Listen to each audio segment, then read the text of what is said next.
بسم الله الرحمن الرحيم يسبح لله ما في السماوات وما في الأرض الملك القدوس العزيز الحكيم هو الذي بعث في الأميين رسولا منهم يتلو عليهم آياته ويزكيهم ويعلمهم الكتاب والحكمة وإن كانوا من قبل لفي ضلال مبين وآخرين منهم لما يلحقوا بهم وهو العزيز الحكيم ذلك فضل الله يؤتيه من يشاء والله ذو الفضل العظيم مثل الذين حملوا التوراة ثم لم يحملوها كمثل الحمار يحمل أسفارا بئس مثل القوم الذين كذبوا بآيات الله والله لا يهدي القوم الظالمين قل يا أيها الذين هادوا إن زعمتم أنكم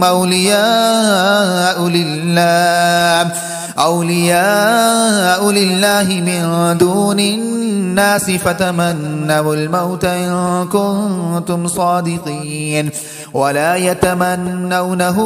أبدا بما قدمت أيديهم والله عليم بالظالمين قل إن الموت الذي تفرون منه فإنه ملاقيكم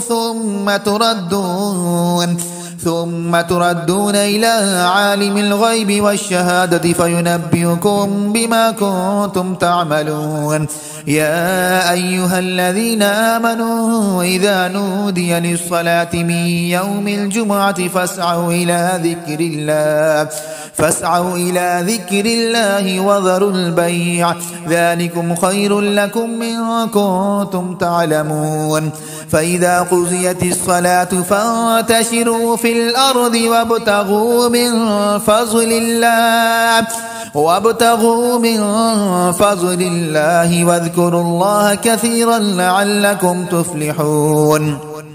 وإذا رأوا تجارة أو لهوا انفضوا إليها وتركوك قائما قل ما عند الله خير من اللهو ومن التجارة والله خير الرازقين